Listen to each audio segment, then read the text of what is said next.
Well, hello everyone and welcome back. A few days ago, I did a video on installing time serts here on the mill, had a set of cases and a fixture, and very much like I'm doing most of the operations here at the shop these days, once I set up a fixture, I want to have multiple pieces that I need to do a particular process on, be it heads or boring and honing cylinders or installing time serts or boring cases or doing tapered main bearing conversions, etc. I like doing that sort of process.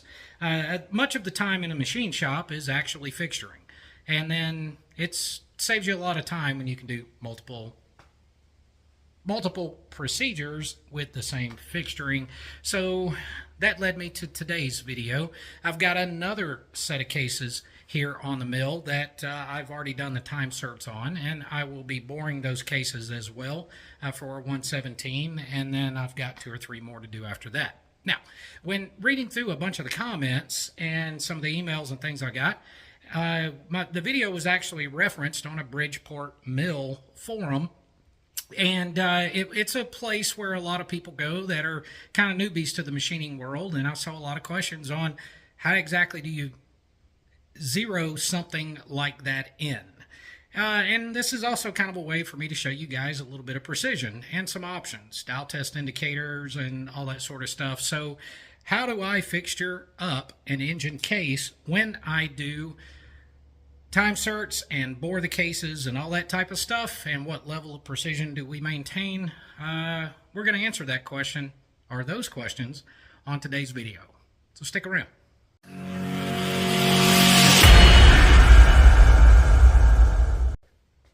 An interesting thing about being a machinist. There are certain standards, of course, just like there are with many other things. Yes, there are right ways and wrong ways to do a lot of things. But quite often in machining processes, when it comes to fixturing and how you set your machines up and things like that, there isn't always a right way or a wrong way. There really sometimes isn't a better way, just a different way. So quite often in some of the videos, I'll get comments from machinists that say, hey, why didn't you just do this? Why didn't you just do that? And one of the questions I got was, fixturing, why don't you just use a dial test indicator or use a wobble, use several things where I put the stud in the case. Fact is, I have all that stuff. I just found an easier and equally, let's say, precise or precise enough way to do it. In other words, if I can do it quicker without compromising the final end result, then that's the route I'm going to take. Doesn't make it wrong, doesn't make it right, it just makes it another way. So what we're going to cover today is how exactly do we tram the mill and to what precision. And tramming is basically, this head can rotate in this direction. It can tilt in 2 directions here. The turret can actually slide in and out. It can also rotate. And in other words, there's a lot of axes on even a manual mill. And all of those things, depending on the operation, have to be square, true, perpendicular, whatever term you want to allow, properly centered and all that. And there's a lot of tooling that it takes, measuring tools, to do those things. So I'm going to show you how we just get the deck of the case flat, perpendicular, and square to the head of the mill, so that when you either drill a hole, or the process is going to be virtually the same, whether you're drilling a hole, boring a case, putting in time serts, and all that type of stuff. There's a lot of ways you can do it. Like I have plenty of these, dial test indicators and all that sort of thing. Like this particular dial test indicator is to 1/2 of a thousandth of an inch. I have a few of these that are to within a 1/10 of a thousandth of an inch, and ultra precise. I have several of those. That being said, that level of precision and trying to dial in something that has a tolerance of plus or minus 2, 3, 4 thousandths, there is absolutely no reason to spend a considerable amount of time dialing something in to that ultimate level, just insane level of precision. It's just simply not necessary. So, that being said, there's some forgiveness built in, and there's tolerances and everything. It just comes down to what tolerances you're willing to accept. So that being said, the method we're going to use today is with a trick little tool. This isn't an advertisement. There's plenty of companies that make little tools like this, And this is just one way that I have found to make it a little bit easier. Now, in that Bridgeport forum I mentioned, there were a lot of guys in there that were actually using this tool incorrectly. That's another interesting thing about measuring tools. A high-precision machine shop will have tools by which they calibrate their measuring tools before they take measurements. So you have to have tools to calibrate your tools, and the knowledge and know-how and diligence to calibrate those tools before you use them. There are things like SAE standards, there's gauge blocks, and actually, let me show you a set of gauge blocks real quick. Often there are standards that you go by that are certified, and they have to go to precision laboratories and things like that to get certified to verify their measurements.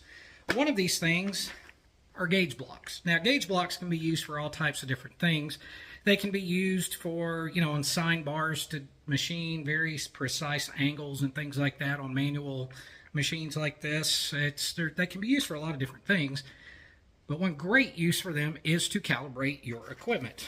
And of course, my gauge blocks, I wrap the paper up in plastic and such. They go in and get certified to make sure that they are exceptionally precise, and in some cases with deviations of only plus or minus 4 millionths of an inch. Isn't that incredible? So they do get certified, and what gauge blocks are very precisely ground pieces of metal. To give you an idea of how precisely ground they are,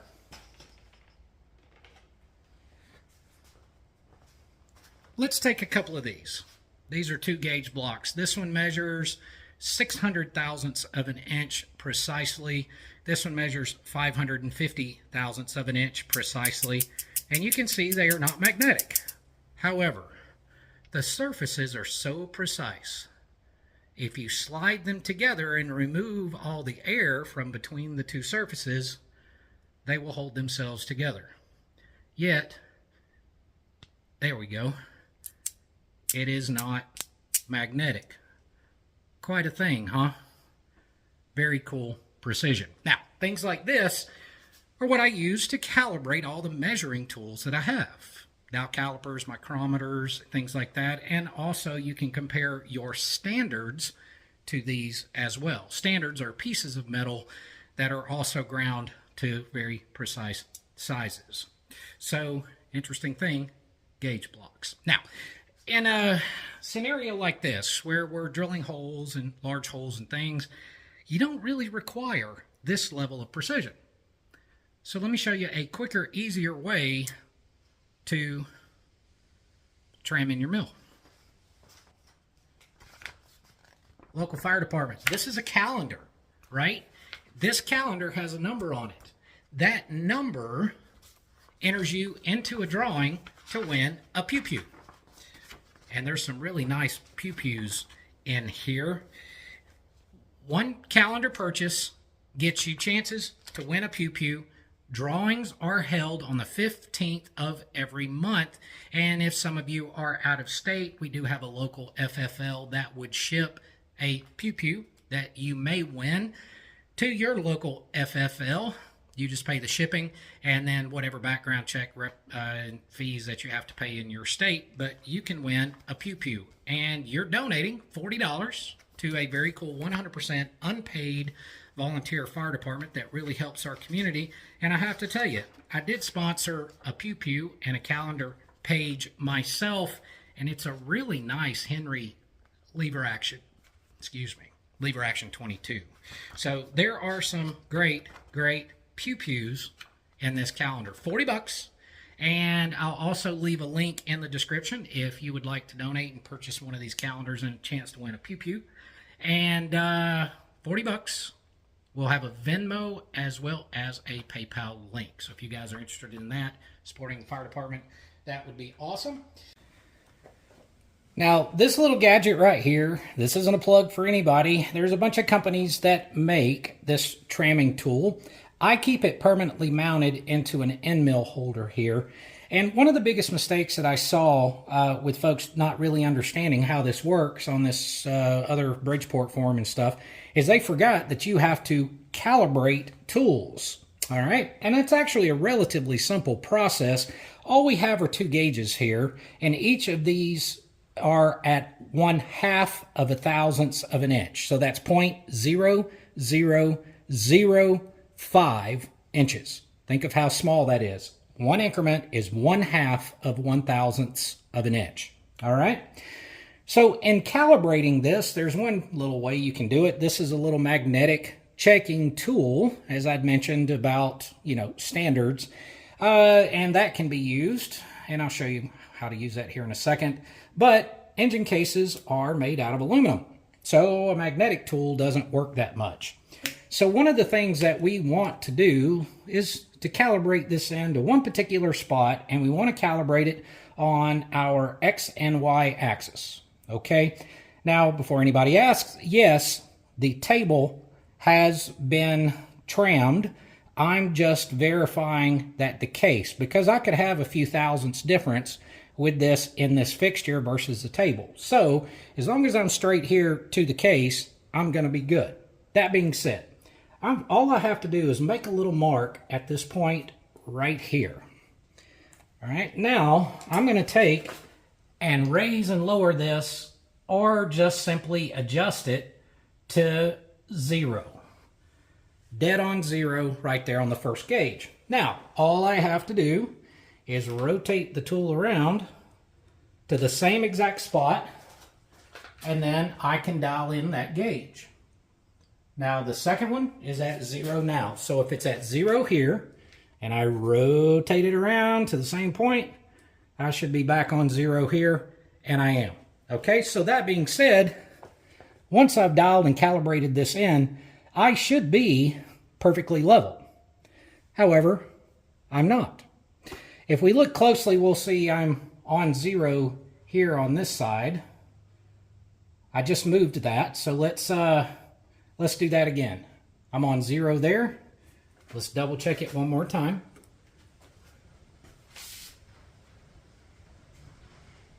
All right, and I'm on 0 there. So if we take a close look, we can see here on 0 here, and I'm about 4.5 thousandths low on this end here. All right, so now let's take and tram this in a bit.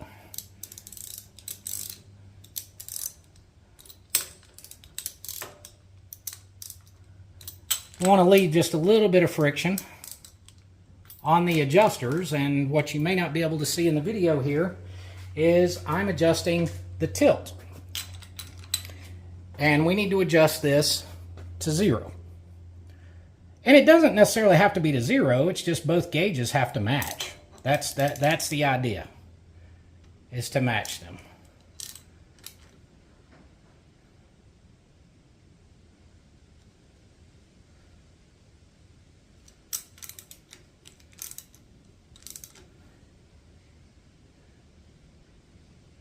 Got 1 thou on the right, 2 on the left. Let's split the difference. Believe I have 1.5 on both sides. I'm going to raise the table just a bit to get one of the gauges at 0, just to make it a little easier to see. And look at that. We are within, that's dead on. We're within 1/4 of a thousandth. Yeah, 1/4 of a thousandth. That is more than close enough. So let's lock this down in a crosswise pattern here.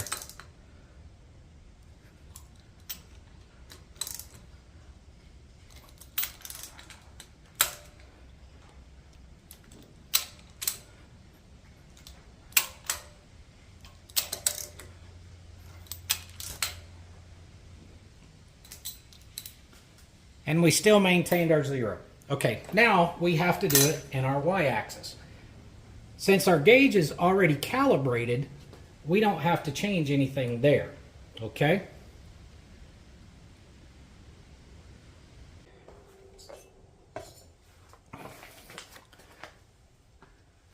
Now in this case we can see we're off 2/1000ths of an inch. We're 2/1000ths low on the back. So let's dial that in.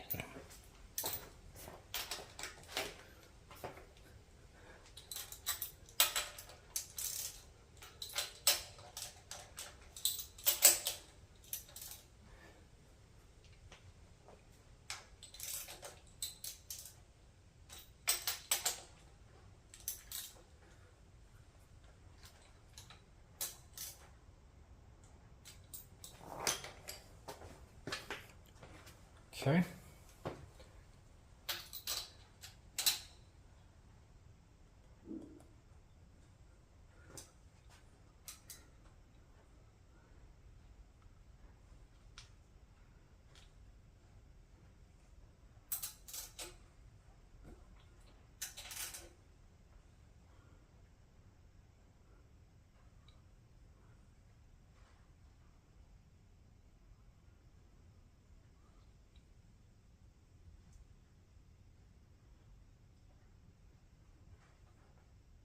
Okay, I think we're pretty close there. Let's get it back down to 0 and compare.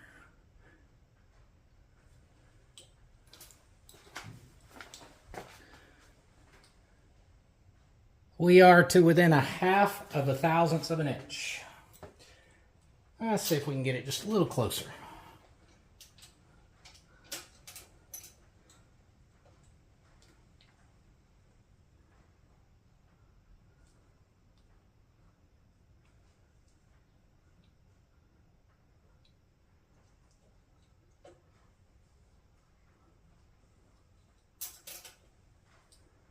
When you get within 0.5 thou, a lot of times you just need to leave it alone because that is still well within any tolerance we could expect to have. But we're going to try to get it closer.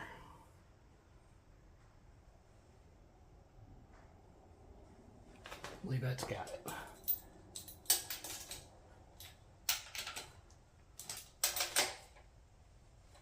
Let's see what we have.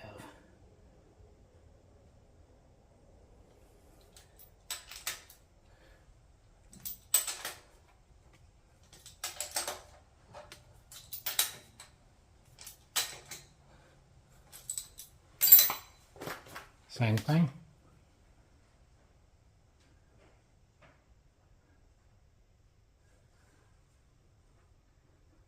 And there we go. Now, truth of the matter is, for any new machinists that are getting into stuff like this, and remember, you don't have to be doing engine cases. It could be you're just trying to drill a flat plate. You're trying to tap holes. You're trying to do something that requires a level of precision. To do something like this, we're talking about over a 4-inch hole. That's going to be 1.5 inches deep. That's going to get bored in this case, or tapping time serts, whatever you want to call it. Is this level of precision, 0.5 thousandth to 1/10 of a thousandth of an inch, is it really necessary? In truth, no. You can battle until you get used to your mill and your adjustments. You don't have to be that absolutely precise. In my mind, if you have the capability and the patience, and people are willing to wait for that level of precision, there's no excuse to not achieve it, no matter how much time. Truth of it is, sometimes I will do this same procedure for 15-20 minutes on every single case just to make sure it's dead nuts on. Now, remember, that's just one hole. We also have to then rotate the case 45 degrees and repeat the same process for the second hole that's in it. There are also other measurements to take, indicating in center of the bore in the case. That it can also be done with a dial test indicator, or it can be done using your DRO with a wobbler. There's all kind of different ways that can be done as well. Then you have to precisely measure the depth and cut to that as well. This, of course, is after you've ensured that the deck of the case is perfectly flat as well all the way around. That, of course, can be done with a dial test indicator on your spindle with everything locked down in that dial test indicator, and you go around measuring to 1/10 of a thousandth all the way around the top of that case to make sure it is precisely flat. That's done before this is done. And if you notice the top of that case, it had fly cut marks on it that, well, The factory ones have fly cut marks on them too, but these have different ones. And so it was about 2.5, 3 thousandths out. So each part of the deck got fly cut as well. That's a lot more things that people typically don't see. And to be quite frank, I don't have time to make videos on all of these little minute details, but they do happen. Guys, just as a quick reminder, be sure to check out the new channel. I'm getting ready to load some past videos on it. That channel is Baxter's Day Off. I'm going to leave a link in the product description. And I guess we'll see you on the next one. A lot of work. Running, always. Guys, take care of yourselves and each other. I appreciate you. Have a good one.